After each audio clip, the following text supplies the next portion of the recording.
എന്നെ വലിയ ഒരു ഉത്തരവാദിത്തമാണ് ഏൽപ്പിച്ചിരിക്കുന്നത്. ഞാനിതിനോട് അഖിലേന്ത്യാ കോൺഗ്രസ് കമ്മിറ്റി നേതൃത്വത്തോട്, കോൺഗ്രസ് പ്രസിഡന്റിനോടും ശ്രീ രാഹുൽജിയോടും ഉൾപ്പെടെ എല്ലാവരോടും നന്ദി പറയുക. എന്നെ ഇതിന് പ്രാപ്തമാക്കിയത് ഈ തെരഞ്ഞെടുപ്പിൽ കഠിനാധ്വാനം ചെയ്ത ലക്ഷക്കണക്കിന് UDF പ്രവർത്തകരും ടീം UDF ആയി നിന്ന ഞങ്ങളുടെ UDF നേതാക്കന്മാരുമാണ്. തീർച്ചയായും ഞാനിവിടെ എത്തിയതിന് അവരോട് എനിക്ക് ഒരുപാട് കടപ്പാടുണ്ട്. കേരളത്തിലെ ജനങ്ങൾ ഞങ്ങളെ വലിയ ഉത്തരവാദിത്തമാണ് ഏൽപ്പിച്ചത്. 10 വർഷം നീണ്ടുനിന്നൊരു ഭരണം അവസാനിപ്പിച്ച് 102 സീറ്റോടുകൂടിയാണ് അധികാരത്തിലേറ്റിയത്. ആ ജനങ്ങളോട് ഞങ്ങൾ പറഞ്ഞ കാര്യങ്ങൾ ഒന്നൊന്നായി ഞങ്ങൾ ചെയ്തു തീർക്കും. കഠിനാധ്വാനം ചെയ്ത് പൂർണ്ണമായ അർപ്പണബോധത്തോടെ ജനങ്ങളുടെ ജീവിത നിലവാരം ഉയർത്താൻ, കേരളത്തെ മാറ്റിയെടുക്കാൻ, പുതിയ ഒരു കേരളത്തെ സൃഷ്ടിക്കാൻ, ഒരു പുതുയുഗത്തിന് തുടക്കമിടാൻ ഞങ്ങൾ എല്ലാവരും ചേർന്ന് കഠിനാധ്വാനം ചെയ്യും.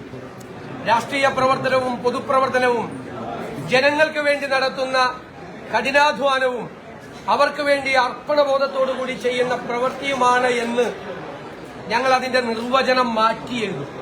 പൊതുപ്രവർത്തനത്തിന്റെയും രാഷ്ട്രീയ പ്രവർത്തനത്തിന്റെയും നിർവചനം അതായിരിക്കുമെന്ന് മാറ്റിയെഴുതും. ഇതൊരു ദൈവികമായ നിയോഗമായി ഞാൻ കാണുന്നു. വ്യക്തിപരമായി കിട്ടിയ ഒരു കാര്യമായിട്ടല്ല കാണുന്നത്. അതിനെ സഹായിച്ച ഒരുപാട് ആളുകളുണ്ട്. ഈ വലിയ വിജയത്തിന് ഞങ്ങളെ സഹായിച്ചത്, ഏറ്റവും കൂടുതൽ സഹായിച്ചത് AICC ആണ്.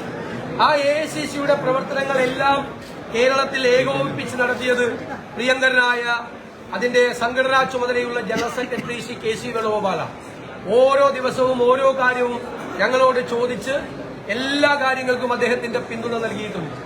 അതുപോലെ ഇതിന്റെ ക്യാമ്പയിൻ കമ്മിറ്റി ചെയർമാനായിരുന്ന നമ്മുടെ മുൻ പ്രതിപക്ഷ നേതാവ് കൂടിയായിരുന്ന KPCC പ്രസിഡന്റായിരുന്ന ശ്രീ രമേശ് ചെന്നിത്തല, അദ്ദേഹത്തിന്റെയും പങ്കുണ്ട്. എന്റെ നേതാവ് കൂടിയാണ് ശ്രീ രമേശ് ചെന്നിത്തല. എന്റെ പ്രിയങ്കരനായ സഹപ്രവർത്തകനാണ്, നേതാവ് കൂടിയാണ് ശ്രീ KC വേണുഗോപാൽ. അവരെ എല്ലാവരെയും പൂർണ്ണമായ വിശ്വാസത്തിലെടുക്കും. KPCC പ്രസിഡന്റ് ശ്രീ സണ്ണി ജോസഫിനോട്, അതുപോലെ ഇവിടുത്തെ ചുമതല AICCയുടെ ചുമതലയുണ്ടായിരുന്ന ശ്രീമതി ദീപാദാസ് മുൻഷിയോട്, എല്ലാവരോടും അവരുടെ ക്യാമ്പ് ചെയ്താണ് ഇവിടുത്തെ പ്രവർത്തനങ്ങൾക്ക് നേതൃത്വം കൊടുത്തത്. എല്ലാവരോടുമുള്ള നന്ദി ഞാൻ പ്രത്യേകമായി പറയുകയാണ്. ഇത് വലിയൊരു ഉത്തരവാദിത്തമാണ്. കാരണം കേരളം അതിന്റെ ഏറ്റവും വലിയ സങ്കീർണമായ ഒരു അവസ്ഥയിലൂടെ കടന്നു പോവുകയാണ്. ഞങ്ങൾ തന്നെ ജനങ്ങളുടെ മുമ്പിൽ അവതരിപ്പിച്ച കേരളത്തിന്റെ ഒരു ചിത്രമുണ്ട്. ആ വെല്ലുവിളികളെ നേരിടാൻ കേരളം ഒരുമിച്ച് നിൽക്കണം. കേരളത്തിലെ എല്ലാ വിഭാഗം ജനങ്ങളുടെയും, പ്രതിപക്ഷത്തിന്റെ ഉൾപ്പെടെയുള്ള പൂർണ്ണമായ പിന്തുണ ഞാൻ അഭ്യർത്ഥിക്കുന്നു. നമ്മുടെ കേരളത്തെ നമുക്ക് രക്ഷിച്ചെടുക്കാൻ, പുതിയ കേരളത്തെ സൃഷ്ടിക്കാൻ എല്ലാവരും ചേർന്നുള്ള പ്രവർത്തനത്തിന് മാത്രമേ കഴിയുകയുള്ളൂ. നല്ല ഒരു ടീം ഉണ്ടാകണം.